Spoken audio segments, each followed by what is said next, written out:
Greetings,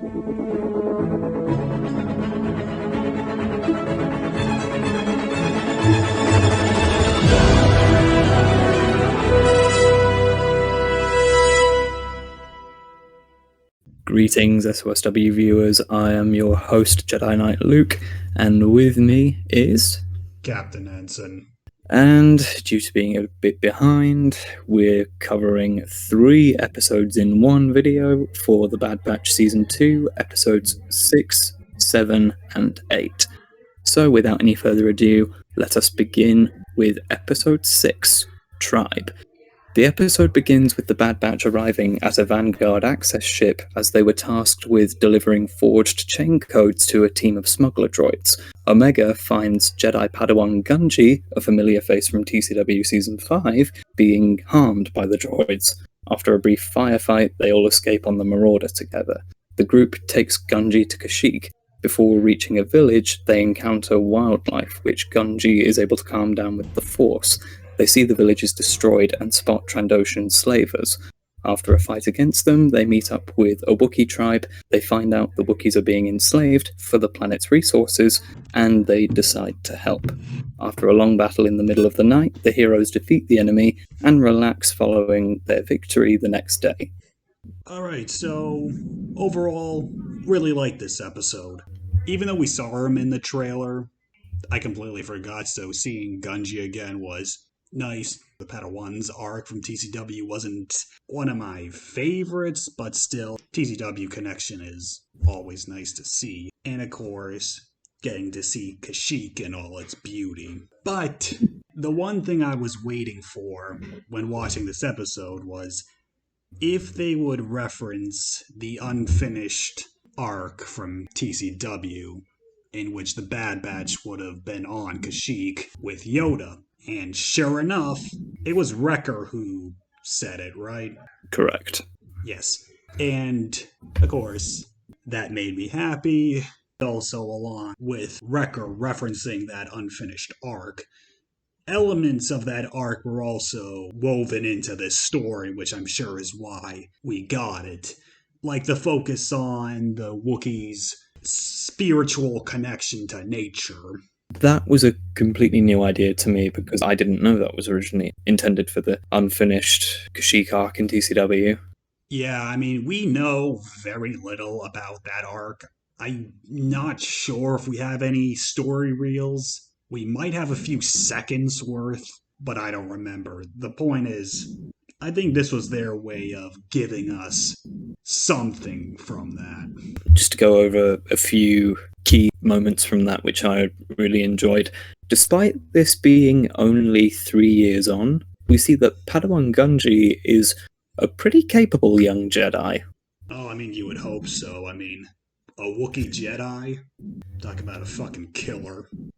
And the way he stood up to the Trandoshan boss who was leading the enslavement, and actually even managed to get the upper hand in that one-on-one fight towards the end by destroying his flamethrower. That was awesome. And of course, him being dragged off by... Are they Kirnaths? Regardless, it was really satisfying to see them drag him up into the trees, because you know he is not going to have a fun death. And something else that was interesting about this, despite both the Empire and the Trandoshans working together to enslave the Wookiees, you see that the Trandoshans are very much in it for themselves, because the leader of the Trandoshans actually says to a clone trooper at one point, "You won't get anything if we find them first." Based on what we've seen of the Trandoshans in TCW, yeah, this lines up. Oh, and of course getting to see the Wookiees being fucked over. That's always fun. Just seeing the Empire doing Imperial things. Seeing Kashyyyk being destroyed. That's just a Star Wars staple. And of course we had an interesting conversation at the end regarding children growing up in this dark time. With the help of text translation, Hunter and the female Wookiee tribes leader were having a discussion about how children, even though they should have every right to be children, they can't and have to toughen up but they also expressed hope that one day the children will be able to live in a world that has nothing to do with war. The interactions between Gungi and Omega were very heartwarming. I always like seeing Jedi react to seeing clone troopers after Order 66. We had Kanan and Rebels who just did not trust Rex for a while. And of course, here, Gungi doesn't like the Bad Batch very much at first. Of course, it would mean so much more if we didn't have the fucking chips. But we've already had that conversation. When the attack actually began, and for a good chunk of it before one of the Wookiees was killed, the heroes had the upper hand. That was quite a surprise. It's always great seeing the Wookiees in action, and seeing the Wookiee-Trandoshan rivalry is also always fun. Because those two species hate each other. Anything more to say about the episode itself? No, just that overall this was a great one-off. Okay. So then, moving on to episodes 7 and 8, which we'll be summarizing back to back before we discuss them, guys, okay? Episode 7, The Clone Conspiracy. The episode begins on Coruscant, and in a bar, two clone officers, Cade and Slip, are discussing Rampart's lies about the clones and the bombing of Camino that happened at the end of the last season. Cade despises it, and Slip doesn't care in the slightest. Cade mentions that he's sent a notice to Rampart about telling the Senate the real truth, or else Cade will do it himself. They leave the bar, and after a bit more talking, Cade is assassinated and Slip escapes. Transition to the next day, a meeting about Rampart's defense recruitment bill, which will phase out the clones if it's approved, is in session. After some back and forth, Bail Organa asks Mas Ameda for the Emperor's opinion on the matter. After Ameda says his piece, TCW Season 1 and 2 alumni Senator Ryo Chuchi defends the clones. After Senator Chuchi wins the favor of the Senate, saying that the clones deserve rights as regular humans do, Rampart assures Ameda that he has a plan. Chuchi goes to a bar after this in an attempt to convince the clones that she is on their side. Slip then informs Chuchi about what happened to Camino at the end of the last season, and she's thrown for a loop. She speaks with Rampart following this, while Slip sends out a distress call. That night, Bail tells Chuchi what's really going on, and further implies how Topoka City was really destroyed. Rampart contacts the assassin who killed Cade earlier on, and tells him to kill Slip and Chuchi. Chuchi tries to convince Slip to testify when they find him out on the streets. However, he is also killed by the assassin's hand. We then get a 2-for-1, because a mystery figure ends up saving Chuchi from the clone assassin, and we find out that Chuchi's saviour and Slip's contact was none other than Captain Rex. They head to the Martez sisters' garage and try to get information from the clone assassin. However, the clone gives no helpful information, scolds Rex for fighting on the wrong side, as he believes, and actually commits suicide by chewing on something that causes a short out of his suit. Basically the Star Wars equivalent of a cyanide pill. And Rex and Chuchi are just looking at each other in shock. Which then leads us into episode 8, Truth and Consequences. This episode begins back on Ord Mantell. Rex calls the Bad Batch, and they arrive on Coruscant. They arrive in the Undercity, and Rex and Chuchi fill them in on the situation. Omega and Chuchi slip into the Senate and briefly encounter Rampart. After a quick visit to the Senate chamber, Bail instructs Chuchi to find the former Kaminoan senator, Halle Bartoni. Chuchi finds Bartoni and tries to find out where the money for the cloning facilities went. After Omega expresses her frustration at what happened to Camino, Bartoni admits that Rampart diverted the funds, but that her word won't do any good, and that they need concrete evidence to testify this before the Senate. Meanwhile, the rest of the group sneak to Rampart's Venator. They make it to the bridge and reactivate power so they can extract the data of the Topoka City bombing. However, this sets off the security alarm, and the clones have to deal with the incoming hostiles and collect the data. However, they manage to do this successfully. They escape the Venator and hide in a hatch for the time being. Then another Senate meeting is in session, and thanks to Omega's timely arrival, the bombing of Topoka City is on display for all to see in the proceedings. However, Emperor Palpatine and Masumeda then join the proceedings. Palpatine overrules the meeting and twists the evidence of the attack on Topoka City to his benefit. As such, the clones are rendered irrelevant in society, and the stormtroopers are approved in their place. The heroes express their disdain at the outcome. However, Rex assures the Bad Batch that he and Chuchi will continue to fight for the rights of the clones. The rest of the Bad Batch give their best wishes to Echo, and we find out that Echo plans to work with Rex and Chuchi to assist them in this endeavor. Omega is devastated by this. However, Echo assures her that he won't be gone forever. In the meantime, he asks that Omega continues to train and continues to look out for the rest of the group. The rest of the group fly off, and Echo watches them leave. Without a doubt, these 2 episodes are the best episodes of the show so far. I didn't know what to expect going into episode 7, but when we see Chuchi, it was great seeing her again, and unsurprisingly, she's one of the few good senators. And, as always, great to see Coruscant again. And unlike in something like Andor, where we can't really see a lot of Coruscant, at least to the extent of the prequels, here, oh, it was so fucking great. And plus, it felt like being back in TCW with those Senate scenes. And thank fucking Christ, the scenes are still good. It's like, yes, yes. And I really love this. So, the story behind the destruction of Kamino was that a storm did it. Now, it is brought up that doesn't make any fucking sense. Those cities were literally designed to withstand storms. So that story is total fucking bullshit. But you have senators who don't give a shit, obviously for their own self-interest. It's like, yes, this is what I've been wanting. This is the kind of stuff I've been wanting. And of course, seeing Rex again, always fun. You figured it was him. Like, who else would Slip be contacting other than Rex?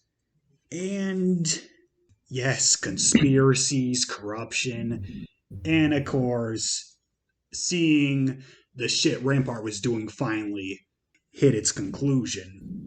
And that's something I really like about this show. We have something that happens in a previous episode. And even though I wouldn't call this series serialized, it is more episodic, but there is continuity, there is carryover. We see the consequences of previous episodes finally hit their peak here. Unlike, again, comparing the show to TCW, well, TCW 1 was told out of order. We'll never understand that fucking decision. But, and I've mentioned it before, but one of the issues I had with TCW was that the war didn't really have a progression. Things just happened. And yeah, you did have references to past episodes, but a lot of the stuff we saw in that show didn't matter to anything. Just one-off battles that happened that really held no significance moving forward. But here, though, the shit that happens actually matters. Destroying Kamino carries over. The shit Rampart was covering up matters. That's what you do when you set up a show like this. And, of course, one could make the argument that episode 7 is the best episode. And if you do, it would be really funny because the best episodes of Book of Boba Fett were the episodes he wasn't in it. And again, if you do argue that episode 7 here is the best episode of the show, the best episode of The Bad Batch doesn't have the fucking Bad Batch. But once we do get into episode 8, again, great seeing them sneak into a Venator class ship. And of course, stealth missions, always fun. Improvising, as Rex says. Taking a page from their book. Yep. Oh, and also Chuchi recognizing Rex. I love that. And once we do get to the end of episode 8, because overall there isn't a lot to say other than banter, always great, and having Omega with Chuchi in the Senate chamber. And of course, she asks, well, what the hell do senators do? And Chuchi explains what they're supposed to do, represent the people, but of course, corruption. And, we have someone like Bail Organa point out, yeah, no, things are going to shit. We reach the end, and Omega is able to, or the Bad Batch is able to deliver the proof that Rampart destroyed Camino.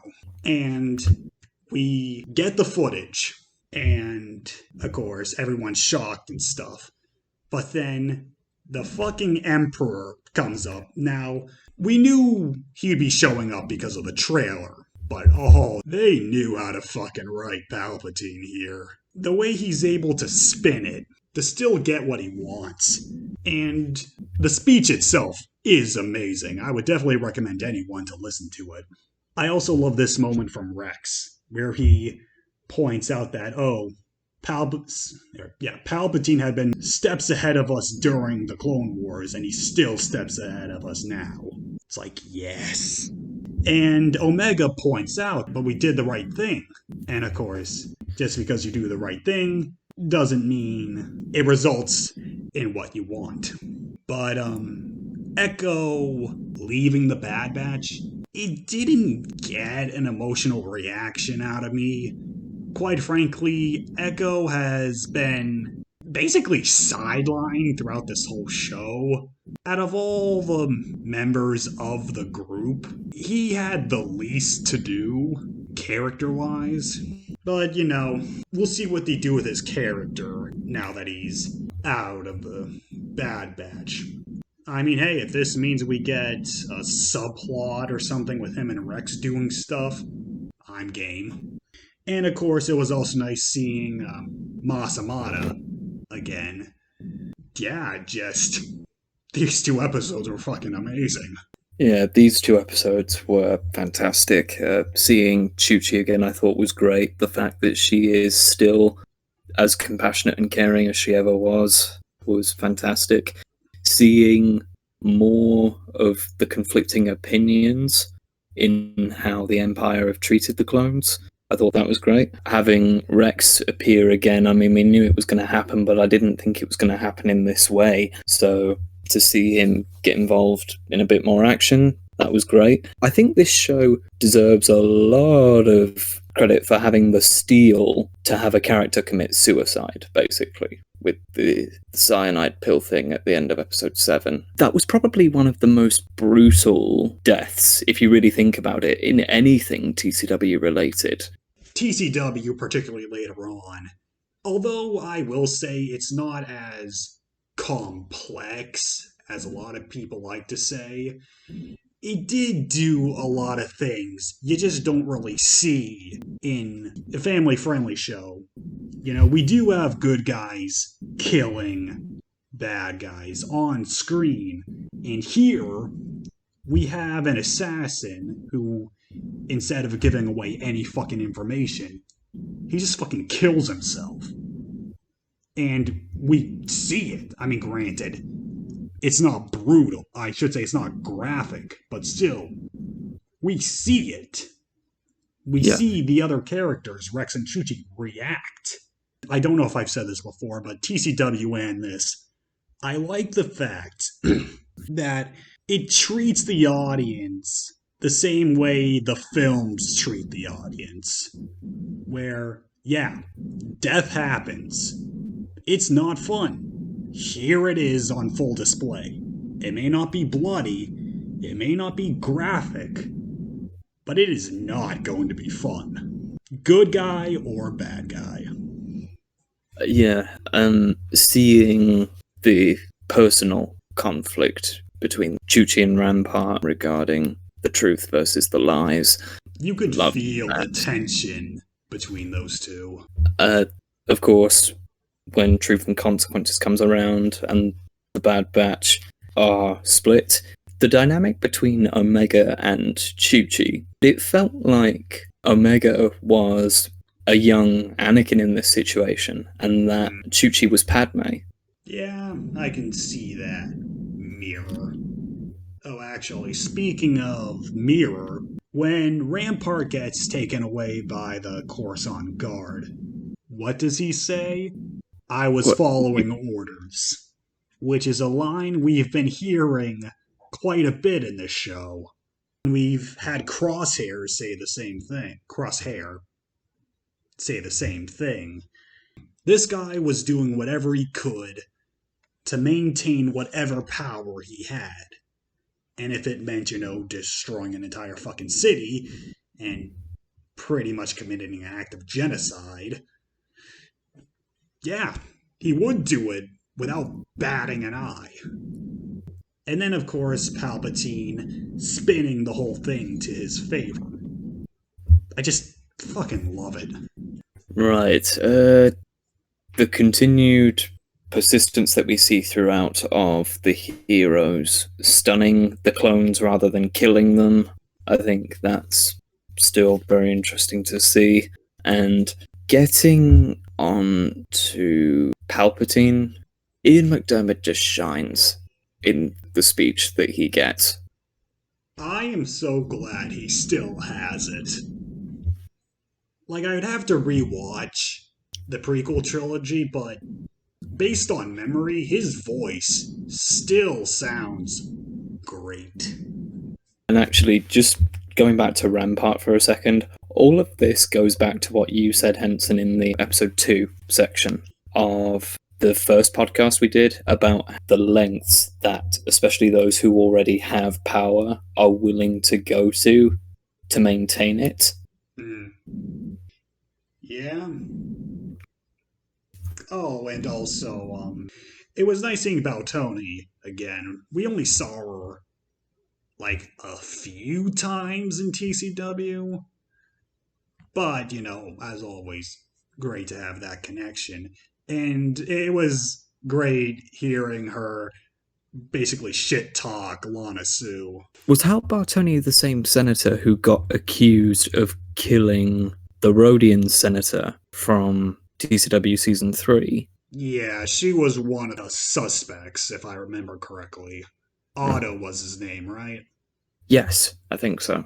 And she was in the, I'm spacing on what the episode was fully about, but Bale was supposed to give a speech about the Republic not ordering more clones, and then due to almost getting killed, Padme gives the speech and, of course, wins the favor of the Senate.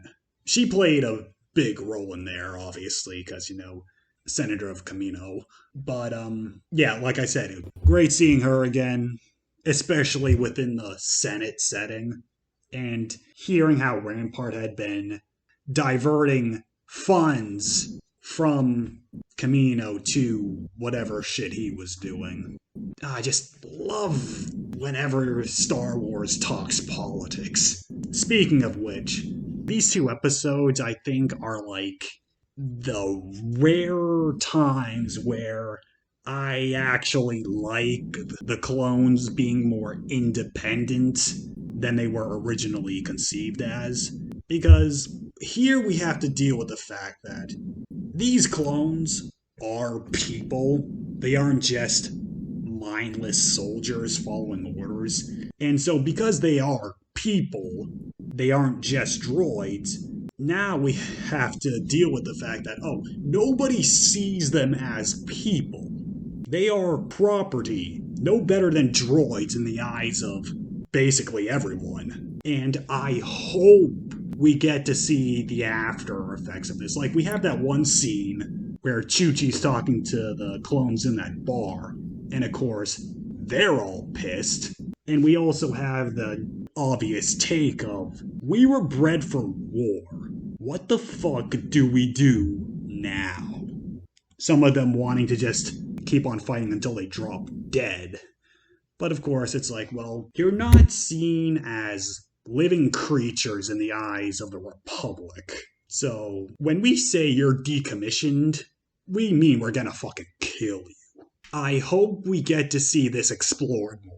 Despite this show being a family-friendly show, I think episode 8 deserves really serious credit, considering it is a family-friendly show, for daring to do a little different than what the audience would expect, with Palpatine using the evidence of the Tobacco City bombing and twisting it in his favor to strip the clones of their human rights. And the best part is, within the context of what the characters, particularly the other senators, see and hear, oh yeah, they have no reason to question it. Again, doing what TCW rarely showed. Like, we do see occasionally Palpatine being all puppet mastery behind the scenes, but as I keep harping on, we don't get any sense of what the fuck the progression is supposed to be for the war. And in this show, we actually get to see that. My god. In terms of this episode daring to do a little different, not only does it do it with the final Senate meeting towards the end, but then we get to Echo choosing to work with Rex and Chuchi instead of leaving with the Bad Batch. Now, he does make it crystal clear he won't be gone forever. That tells me he will eventually rejoin the group permanently at some stage, but you seem to think, Henson, that he's gonna just stick with Rex and Chuchi. Yeah, methinks when he says, oh, we'll probably see each other again, that's supposed to be finale talk. The Bad Batch will be in some kind of trouble, and oh look, Echo is here to help get them out of it.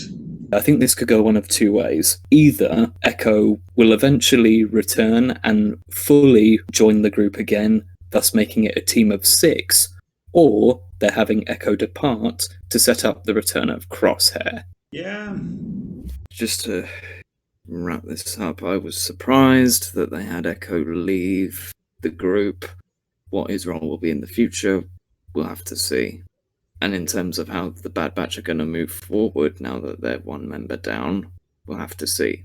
Yeah, so overall, solid trio of episodes. Episode 6 was relatively standalone, but I think that did great in terms of world building, and of course these two giving me pretty much everything I love about Star Wars: the politics, the political intrigue, Palpatine being Palpatine. Just fucking beautiful. Overall, I really enjoyed these episodes. Beautifully animated, brilliant voice acting. Of course, the returning cameos of classic characters, they were great to see, and can't wait to see where it goes from here. Ladies and gentlemen, this has been Jedi Knight Luke of SOSW with Captain Henson. And this was our review of episodes 6, 7, and 8 of The Bad Batch Season 2. We hope you guys enjoyed, and we will see you next time. May the Force be with you. Sayonara.